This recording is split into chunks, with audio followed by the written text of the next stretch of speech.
नमस्कार। स्वागत है हमारे YouTube channel Shiv Dwivedi analysis में। आज हम बात करने वाले हैं एक ऐसे महान क्रांतिकारी की जो कि भारत के बड़े से बड़े नेताओं पर भारी पड़ गया। जी हाँ, जिस समय देश के अंदर क्रांतिकारी क्योंकि लंबी कतार खड़ी थी, उसमें एक महान क्रांतिकारी का नाम है विनायक दामोदर सावरकर। आज उनकी पुण्यतिथि है। आज पूरा देश उनकी पुण्यतिथि को मना रहा है। आपको बताते चलें कि विनायक दामोदर सावरकर, जिसका जन्म 18वीं शताब्दी में हुआ, वह व्यक्ति इतना प्रभावशाली था कि देश के बड़े नेता भी उससे डरते थे। आपको बताएं कि देश की आज़ादी के बाद पहला ऐसा क्रांतिकारी रहा जिसको जेल के अंदर डाला नेहरू जी ने। आपको बताएं कि उस समय नेहरू जी ने जब उनको जेल में डाला था तो उनकी पॉपुलैरिटी नेहरू से भी ज़्यादा होती थी। आज हम बात करेंगे विनायक दामोदर सावरकर को लेकर के। जैसा कि मेरा शीर्षक है कि विनायक दामोदर सावरकर यानी गांधी पर क्रांतिकारी भारी, ये इसलिए शीर्षक रखा है। अभी मेरे आगे आने पूरे वीडियो को जब आप सुनेंगे तो आपको पता चल जाएगा कि यह क्रांतिकारी कितना हावी है। आपको बताते चले कि विनायक दामोदर सावरकर को लेकर के कई प्रकार की भ्रांतियां भी है। इस पूरे वीडियो में हम बताने वाले हैं कि विनायक दामोदर सावरकर महान क्रांतिकारी कैसे थे। हम ये बताने वाले हैं कि क्या विनायक दामोदर सावरकर ने माफ़ी मांगी थी। क्या हम ये भी बताने वाले हैं कि अंग्रेजों को लेकर के और मुस्लिमों को लेकर के विनायक दामोदर सावरकर के क्या विचार थे। हम यह भी बताएंगे कि देश में उन्होंने किन किन कीर्तिमानों को स्थापित किया। हम ये भी बताएंगे कि विनायक दामोदर सावरकर से गांधी से आखिर भारी क्यों थे। हम ये भी बताएंगे कि विनायक दामोदर सावरकर और सुभाष चंद्र बोस के क्या संबंध थे। इन्हीं सारे विषयों को जानने के लिए आप बने रहिए हमारे साथ और अंत तक हमारे वीडियो को देखते रहिए। हम शुरुआत करते हैं विनायक दामोदर सावरकर से कि जब वो 1905 के बाद 1906 में ब्रिटेन पढ़ने जाते हैं। आपको बताएं कि विनायक दामोदर सावरकर जब ब्रिटेन पढ़ने गए थे तो वहाँ ब्रिटेन की जो सागर का तट था, ब्रेंटाइन सागर का किनारा था, जैसे कि अपने जुहू चौपाटी कह सकते हैं। ऐसे वो सागर के किनारे पर बैठ करके अपनी मराठी मातृभाषा में वह कहते थे कि ऐ सागर, तू मेरी भारत माता के चरणों को धुलता है, मैं तुझे प्रणाम करता हूँ। मेरी माँ तक मेरी खबर पहुँचाना कि भारत जल्द ही आज़ाद होगा। इस प्रकार के भाव के साथ वो सागर पर बैठ करके माँ भारती के लिए तड़पते थे, मचलते थे। अगर एक शब्दों में कहा जाए तो त्याग बलिदान की, अगर त्याग बलिदान की मूर्ति थे, वो ज्ञान की मूर्ति थे। अगर उनका कॉकटेल बना दिया जाए तो अगर वो मूर्ति कोई बनती थी तो वह मूर्ति सिर्फ और सिर्फ विनायक दामोदर सावरकर कहलाएंगे। विनायक दामोदर सावरकर 3 भाई थे और तीनों भाई को काला पानी हुआ था, यानी देश के लिए वो संघर्ष कर रहे थे। काला पानी एक सबसे भयावह यातना होती थी अंग्रेजों के द्वारा, जो कि अंडमान निकोबार की तरफ दिए जाते थे। वहां पर खाने की ना के बराबर सुविधाएं होती थी और जिस प्रकार के कठिन कारावास को उन्होंने झेला था, वहां पर भी कीर्तिमान स्थापित करने से नहीं चुके। फिलहाल आपको हम बताते हैं कि विनायक दामोदर सावरकर का नाम उस समय ज़्यादा जुड़ा जब विनायक दामोदर सावरकर ने मदन लाल ढींगरा का नाम सुना होगा आपने। उन्होंने जब वहाँ पर कर्जन वायली को मारा, उसके बाद तो पूरे ब्रिटेन में हड़कंप मच गया। ब्रिटिश सरकार के चूल्हे हिल गए और ब्रिटिश सरकार भयभीत हो गई। जब मदन लाल ढींगरा की तरफ से लिखने का काम, यानी कि अपने बयान को लिखने का काम किया गया, तो वह भी विनायक दामोदर सावरकर ने लिखा और विनायक दामोदर सावरकर ने उसमें सीधे सीधे कहा कि मेरी इस क्रियाकलाप के बाद भारत के अंदर जो स्वतंत्रता की आग है वो और जलेगी। देश के युवा प्रेरित होंगे कि अगर मदन लाल ढींगरा कर्जन वायली को मार सकता है तो हम वहां से गोरों को भगा सकते हैं। इस प्रकार की जो भाषा का उल्लेख किया गया। तो आपको बताएं कि मदन लाल ढींगरा के इस हत्याकांड के बाद ब्रिटिश की सरकार ये मानने लगी कि विनायक दामोदर सावरकर ही सूत्रधार है। आपको बताएं, इंडियन हाउस से लेकर के अभिनव भारत जैसी संस्थाओं का नेतृत्व कर रहे थे विनायक दामोदर सावरकर। और विनायक दामोदर सावरकर जिस समय ब्रिटेन में ये नेतृत्व कर रहे थे, उसी समय अफ्रीका में गांधी जी भी अपने आप में उरूज पे थे। गांधी जी वहां पर एक बड़े नेता के रूप में उभर रहे थे और नेता ही नहीं, एक समाज सेवक के रूप में थे। नस्ल भेदी राजनीति के खिलाफ वो अपना आंदोलन चला रहे थे और एक बहुत बड़े नेता के रूप में उभर रहे थे। अंग्रेजों को लगा कि यह स्थिति तो बिल्कुल बदलती चली जा रही है और आपको बताएं कि अंग्रेजों ने उसी समय विनायक दामोदर सावरकर को लेकर के कई चीज़ों पर बैन लगाया। विनायक दामोदर सावरकर पर बैन लगाया और उनके विषयों को, यानी विनायक दामोदर सावरकर की जो राष्ट्र के प्रति जो स्वतंत्रता आंदोलन में जो प्रेरणा स्रोत थे, युवाओं के प्रेरणा स्रोत हो रहे थे, धीरे धीरे वो डेवलप क्रांतिकारियों के सबसे फायर ब्रांड नेता के रूप में उभर रहे थे, उसको कम करने के लिए गांधी जी को बुलाया गया। गांधी जी ने जा करके उनके भाई, उनके बड़े भाई जो थे विनायक दामोदर सावरकर, उनके साथ गांधी जी के बड़े मधुर संबंध थे। वह जा करके बैठते हैं और गांधी जी उनको एक आदेश देते हैं, कहते हैं देश की स्वतंत्रता की लड़ाई लड़ने के लिए हमें सत्य और अहिंसा का मार्ग अपनाना पड़ेगा, हिंसा को छोड़ना पड़ेगा। तब विनायक दामोदर ने सावरकर ने कहा था कि हमें हिंसा पे ही रहेंगे, हम सत्य और अहिंसा के मार्ग को तब तक नहीं अपनाएंगे जब तक अंग्रेज भी हमसे उसी प्रकार का व्यवहार नहीं करते हैं। ये एक बड़ी बात थी। और उसके बाद में गांधी और विनायक दामोदर सावरकर में वैचारिक मतभेद हुए। दिल के मतभेद नहीं कह सकता, लेकिन वैचारिक मतभेद उनमें जरूर आए। और इसका परिणाम रहा कि विनायक दामोदर सावरकर भारत के पहले ऐसे व्यक्ति थे जिनकी ब्रिटेन में बैरिस्टर की डिग्री पूरी होने के बाद, यानी कि उन्होंने पूरी पढ़ाई की, लेकिन उनके रिजल्ट पास होने के बाद भी उनको डिग्री नहीं दिया गया। उसका कारण था कि वो अंग्रेजों के खिलाफ बिगुल बजा रहे थे। एकमात्र बताइए कि हम डॉक्टर अंबेडकर जाते हैं पढ़ने, उनको भी डिग्री मिल जाती है। ब्रिटेन से नेहरू पढ़ने जाते हैं, उनको भी डिग्री मिल जाती है। मोतीलाल वोरा पढ़ने जाते हैं, उनको भी डिग्री मिल जाती है। ऐसे अनेक लोग थे जिनको ब्रिटेन से बैरिस्टर करके भारत में आ रहे थे, जिसमें जिन्ना भी थे, इकबाल भी थे जिन्होंने द्विराष्ट्रवाद सिद्धांत दिया और अलग पाकिस्तान की डिमांड करी। ऐसे लोगों को डिग्रियां मिलती गईं, लेकिन इस देश मां भारती का वो सपूत जो देश को आज़ाद कराने के लिए बिगुल जाकर के लंदन में बजा देता है, उसकी डिग्री को रोक दिया जाता है। यह भी भारतीय इतिहास में एक अनोखी घटना है कि किसी व्यक्ति ने परीक्षा परिणाम पास कर लिया हो, उसके बाद उसकी डिग्री ना दी गई हो। ये इकलौता एक भारतीय क्रांतिकारी था जिसका नाम था विनायक दामोदर सावरकर। विनायक दामोदर सावरकर ने लगभग 6000 से अधिक कविताएं लिखी। विनायक दामोदर सावरकर एक अच्छे इतिहासकार थे। आपको बताएं कि 1857 की क्रांति कहने का अगर साहस किसी भारतीय इतिहासकार ने किया तो विनायक दामोदर सावरकर ने किया। उस पुस्तक को भी अंग्रेजों ने बैन कर दिया। आपको बताते हैं कि 1857 को लेकर के जब भारतीय इतिहास को आप पढ़ना चालू करेंगे तो इरफान हबीब, रोमल थापा, के.एन. पडिक्कर जैसे वामपंथी इतिहासकारों ने इसे सैनिक विद्रोह जैसी संज्ञा दी।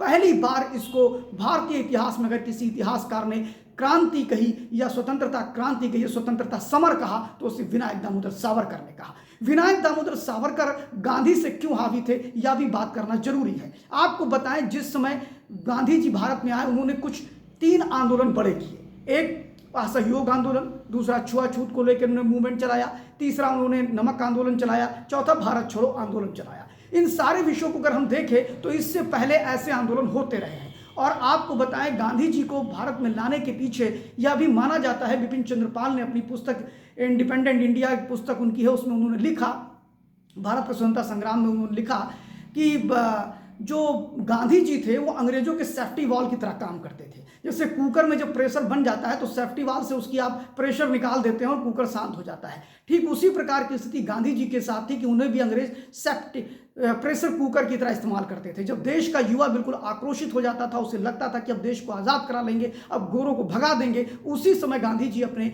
आंदोलन को विड्रॉ कर लेते थे या उसको कुंद कर देते थे। गांधी जी से पहले अगर बात करें तो छुआछूत आंदोलन 1905 में जब बंग भंग आंदोलन चल रहा था, जिसका नेतृत्व देश के महान लोगों ने किया था, उसमें बाल गंगाधर तिलक, लोकमान्य तिलक थे। इसके अलावा अगर हम बात करें तो मदन मोहन मालवीय थे, सचिन नाथ सान्याल थे, अरविंद घोष थे, ऐसे बड़े लोग थे। विवेकानंद जी उस समय थे। और आपको बताएं कि वह उस समय ही छुआछूत को लेकर के बड़े आंदोलन हुए, जिसमें छुआछूत को लेकर के सबसे बड़ा आंदोलन अगर बात करें तो ऐसे तो भारत के अंदर बड़े मनीषियों ने इस पर काम किया है, लेकिन विनायक दामोदर सावरकर ने 1905 में विदेशी कपड़ों की होली चलाई। 1919 और 20 में गांधी ने उसी की नकल करी। उसके बाद अगर छुआछूत की बात करें तो पूर्णागिरी में मंदिरों में दलितों के प्रवेश के लिए सबसे बड़ा आंदोलन अगर किसी ने किया तो वो विनायक दामोदर सावरकर ने किया। और वहां भी वो उनसे आगे निकले और गांधी जी ने इन्हीं को रिपीट किया। क्योंकि जब गांधी आए थे तो इस देश के अंदर बड़ी महान विभूति थी, जिनका ग्लैमर था, जिनको युवा अपना आइडियल मानते, चाहे विवेकानंद हो, अरविंद घोष हो, लोकमान्य तिलक हो, मदन मोहन मालवीय हो, जैसे महान नेता थे। और उस समय गांधी की कोई वजूद नहीं था। और तब गांधी को उनसे ऊपर रखने के लिए एक एक करके सबको किनारे कर दिया गया। आखिर आप ही ये सोचिए कि आखिर वो कौन सी बात थी कि मदन मोहन मालवीय जो भारतीय राष्ट्रीय कांग्रेस के 3 बार अध्यक्ष बने, वह पूरी गांधी के आने के बाद वह निष्क्रिय हो गए। वह कौन सा कारण था कि अरविंद घोष हो, सुभाष चंद्र बोस हो, उनको कांग्रेस छोड़नी पड़ी? ये ऐसे बहुत से कारण थे जिसमें एक योजनाबद्ध तरीके से उनको कांग्रेस से हटा करके गांधी को कांग्रेस का अधिपत्य बनाया गया। ये भारत की विडंबना है कि कोई पूरे देश का राष्ट्रपिता बन जाता है। ये भारत की विडंबना है कि कोई इस देश में संविधान निर्माता बन जाता है। ये ऐसी बहुत सी किंवदंतियां हैं जो सुनने को मिलती रहती। फिलहाल हम अपने विषय से नहीं भटकेंगे, तो मेरा सिर्फ इतना कहना है कि गांधी कितने हावी थे। अब बात यह आती है कि क्या विनायक दामोदर सावरकर ने माफी मांगी थी? तो बिल्कुल नहीं। विनायक दामोदर सावरकर जो 10 साल तक कठिन कारावास सहते हैं, काला पानी सहते हैं, उन्होंने किसी भी प्रकार की माफी नहीं मांगी थी। बेसिकली आपको बताएं कि पंचम जॉर्ज थे ब्रिटेन के, जब वो भारत में यात्रा पर आए और प्रथम विश्व युद्ध के बाद उन्होंने एक फ्लेक्सिबिलिटी दी कि जिन जिन देशों में उनका आधिपत्य था, उन्होंने कहा कि वहाँ उस उपनिवेशवाद में जो बंदी है, अगर वो निर्दोष है तो अपनी कोई भी याचिका डाल सकता है और उस याचिका के आधार पर उसे छोड़ा जा सकता है। आज भी बहुत से ऐसे केसेस भारत के अंदर हैं जहाँ पर अगर वो निरपराध है तो वो अपने को एक याचिका डालता है जमानत के लिए, जो ऐसा संभव है, आज भी होता रहता है, और बड़े बड़े लोग छूट के आते हैं। और क्या उस प्रकार की याचिका सिर्फ और सिर्फ विनायक दामोदर सावरकर ने डाली थी? जी नहीं। उस समय सचिन नाथ सान्याल ने डाली थी, अरविंद घोष के भाई ने डाली थी। ऐसे बहुत क्रांतिकारी थे जो उस याचिका के आधार पर छूट कर आ रहे थे। और सबसे बड़ी बात कि यंग इंडिया में गांधी जी ने भी कहा कि विनायक दामोदर को भी 1919 और 20 में उन्होंने लिखा कि यंग इंडिया में कि गांधी जी को भी प्रयास करना, गांधी जी ने लिखा कि विनायक दामोदर सावरकर को भी प्रयास करना चाहिए और उन्हें बाहर आना चाहिए। उस समय के एक बहुत बड़े क्रांतिकारी थे। जैसा कि आप जानते हैं, कांग्रेस में 2 प्रकार के विचारधाराएं थी, एक गर्म दल थी और एक नरम दल थी। गर्म दल के लोगों का ये कहना था विनायक सावरकर से कि वहाँ बैठे बैठे 28 साल की उम्र में गए हो, 50 साल की तुम्हें सजा हुई है, निकल के आओगे 78 साल के हो जाओगे, ना तुम देश के लिए जी पाओगे ना अपने परिवार के लिए जी पाओगे। अगर एक अवसर दिया है ब्रिटिश गवर्नमेंट ने कि अगर आप याचिका डाल सकते हैं तो आप भी अपनी याचिका डालिए। फिलहाल आपको बता दें, उनकी याचिका 2 बार पड़ी, 2 बार कैंसिल हुई, तीसरी बार उनकी याचिका पर उन्हें जमानत मिली और वो भी इस शर्त के साथ मिली कि उनको पूरी तरह से 3 साल तक नजरबंद रखा जाएगा। और जब वो वहाँ से छूट करके आते हैं तो स्वयं अपनी आत्मकथा पे अपने भाई नारायण राव को जो पत्र लिखते हैं विनायक दामोदर सावरकर, उसमें वो कहते हैं कि कुर्बानी देने से अच्छा है बाहर निकल के आकर के लोगों को कुर्बान ना होने से बचाया जाए और सशस्त्र आंदोलन को आगे बढ़ाया जाए। ये एक बड़ी बात थी। जिस समय विनायक दामोदर सावरकर इस देश के अंदर आज़ादी के बाद जब देश आज़ाद हुआ तो नेहरू से भी ज़्यादा पॉपुलरिटी उसमें विनायक दामोदर सावरकर की होती थी। सावरकर एक इतिहास के पन्नों में दर्ज हो गए। सावरकर ने हिंदू महासभा को भी बहुत प्रोटेक्ट किया। इससे पहले भी हिंदू महासभा में बहुत बड़े बड़े कांग्रेसी नेता स्थापित रहे हैं। आपको बताएं कि इस याचिका, जो उनके जमानत की याचिका थी, उसमें कहीं भी माफीनामे जैसे शब्दों का प्रयोग नहीं है। जिस भाषा का प्रयोग किया जाता था वो माफीनामा लगता है, लेकिन आपको बता दें कि उस प्रकार की भाषा में तो बड़े कांग्रेसी भी छूट करके आए थे उसी पिटीशन पे दे करके, जो जेल के अंदर गए थे। तो आखिर एक आदमी माफी मांग रहा और एक आदमी माफी नहीं मांग रहा, ये दोहरा मापदंड है। कुल मिलाकर के देशभक्ति का, राष्ट्रभक्ति का जीता जागता अगर कोई उदाहरण रहा है और एक महान क्रांतिकारी, वह विनायक दामोदर सावरकर रहे हैं। विनायक दामोदर सावरकर सिर्फ यहीं तक सीमित नहीं रहे। विनायक दामोदर सावरकर को लेकर के अक्सर विवादों में घेर देते हैं। वामपंथी उनके सारे प्रयासों को नकल बताने में जुटे रहते हैं। आजकल आप देख रहे हैं राहुल गांधी भी इस प्रकार की चर्चा करते हैं कि मैं विनायक दामोदर सावरकर नहीं हूं, लेकिन उनसे पूछना चाहिए क्या सचिन नाथ सान्याल, अरविंद घोष के भाई और 1000 से ऊपर जो क्रांतिकारी थे जिन्होंने इस प्रकार की याचिका डाली थी, इस प्रकार की पिटीशन डाली थी, वहां कहीं भी माफी नामे की पिटीशन नहीं है। वहां सीधा लिखा है कि याचिका डाली गई, ये कहीं नहीं डाला गया कि ये माफीनामा है। फिलहाल भारत में इस क्रांतिकारी की जब तैल प्रतिमा संसद भवन में 1999 में लगाई गई तो पूरे देश में भूचाल मच गया और खासतौर वामपंथी लिबरल गैंग ने इसका बड़ा विरोध किया। आज की स्थिति में भी विनायक दामोदर सावरकर को लेकर के यदा कदा बहस नहीं होती है, बल्कि लगातार विनायक दामोदर सावरकर को गांधी हत्याकांड का दोषी भी कहा जाता है। लेकिन आपको बता दें कि गांधी हत्याकांड में भारत की न्यायपालिका ने उन्हें बाइज्जत बरी किया था और उसके बाद वो अपना जीवन बड़े ही फल फूल रहे थे और बड़े ही सामान्य व्यक्तियों की तरह उन्होंने अपना जीवन आज़ादी के बाद बिताया। वो अलग बात है कि वो बहुत दिनों तक जीवित नहीं रहे, लेकिन एक चीज मानना पड़ेगा कि भारत की आत्मा थे वो। उन्होंने अभिनव भारत जैसे संगठन बना करके ऐसे नवयुवकों को जोड़ा जिन्होंने अंग्रेज सरकार की नाक में दम कर दिया। वो 2 तरह की विचारधाराओं से लड़ रहे थे।